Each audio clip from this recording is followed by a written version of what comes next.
Welcome to Shraban's kitchen. Motichoor laddoo কার না প্রিয়, খুবই প্রিয় জিনিস। কিন্তু সেই লাড্ডু যদি হয় অন্য কিছু দিয়ে তৈরি, মতিচুরের মতোই, সেটা কেমন লাগবে দেখুন বন্ধুরা। আমি একটা লাড্ডুর রেসিপি শেয়ার করছি, সেটা কিন্তু গোবিন্দভোগ চাল দিয়ে তৈরি করেছি এবং এত অপূর্ব খেতে হয়েছে, আপনারা ট্রাই করলে বুঝতে পারবেন। আজকে আমি একটা শর্ট ভিডিওর মধ্যে মতিচুরের লাড্ডুটা আপনাদের করে দেখাচ্ছি এবং পরে ডিটেলসে একটা বড় ভিডিও করার ইচ্ছা রইল।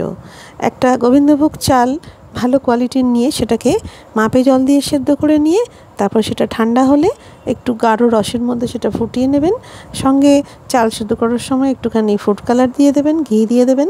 আর তারপর ঠান্ডা হয়ে গেলে সেটা আবার রসের মধ্যে সেদ্ধ করে নিয়ে টানে টানে একদম শুকনো শুকনো হয়ে গেলে সেটাকে আবারও ঠান্ডা করে নিতে হবে এবং তারপরে তার সঙ্গে একটু খোয়া ক্ষীর বা গুঁড়ো দুধ মিশিয়ে ভালো করে মেখে এলাচ, গুঁড়ো এলাচ বা এখানে আপনারা কেশরও দিতে পারেন এবং তার সঙ্গে ভালো ঘি আরেকটু দিয়ে ভালো করে হাতে করে মেখে নিতে হবে। সুন্দর করে মেখে নিয়ে আর ভালো করে হাতে ঘি লাগিয়ে লাগিয়ে লাড্ডুর আকারে করে নিতে হবে। তাহলেই হয়ে যাবে কিন্তু এখানে চালের লাড্ডু, গোবিন্দভোগ চালের লাড্ডু। সেটা আমার ইচ্ছে রইল ভালোভাবে একবার আপনাদের দেখাবো। কেমন লাগলো বন্ধুরা মতিচুর লাড্ডু, নতুন ধরনের মতিচুর লাড্ডু। এটা এত অপূর্ব খেতে হয় যে খেলে বোঝাই যাবে না যে এটা কী দিয়ে করা হয়েছে। বিশ্বাসই করা যাবে না যে এটাতে ডাল দিয়ে তৈরি হয়নি, ডালের বেসন দিয়ে তৈরি হয়নি, চাল দিয়ে তৈরি হয়েছে। দেখুন এবারে ওই ঘি মাখিয়ে হাতে ঠিক যেমনভাবে লাড্ডু বানাই সেইভাবে বানিয়ে রাখছি। এর সঙ্গে আপনারা পেস্তা বাদাম বা কিশমিশ যা ইচ্ছে যোগ করতে পারেন। আমি একটু কিশমিশ এখানে দিয়েছি, কাজু কুচো যে যেরকম পছন্দ করবেন এর সঙ্গে অ্যাড করে নিতে পারেন এবং এটা যে কোনো উৎসবে আপনারা পরিবেশন করতে পারেন।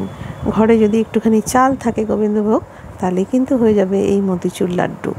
গোবিন্দভোগ চালের মতিচুর লাড্ডু অপূর্ব, যেমন দেখতে সেরকম খেতেও অপূর্ব। এবং যেহেতু এতে ঘি পড়ছে, এলাচ পড়ছে বা কেশর পড়ছে, সেই জন্য এর গন্ধটাও খুব অপূর্ব লাগে। আর ঘিয়ের কথা বলতে হয়, মতিচুর লাড্ডু তৈরি করতে গেলে তো একটু ঘি লাগবেই। এখানে যারা ঘি খান না তারা তেল দিয়েও মতিচুর লাড্ডুটা করতে পারেন। তাহলে মতিচুর লাড্ডু রেডি হয়ে গেল। আমি একটা মিষ্টির বাক্সের মধ্যে রেখেছি, দেখতে ভালো লাগবে বলে। আপনারাও ট্রাই করবেন। ভালো থাকবেন, ভালো লাগলে সঙ্গে থাকবেন, চ্যানেলটা লাইক শেয়ার সাবস্ক্রাইব করে দেবেন এবং অনেক অনেক শুভেচ্ছা সকলের জন্য যারা সঙ্গে রয়েছেন এখনও পর্যন্ত এবং যারা নতুন নতুন বন্ধু হচ্ছেন তাদের জন্য রইল অনেক অনেক ধন্যবাদ এবং শুভেচ্ছা। আজকের মতন বিদায় নিলাম, নমস্কার।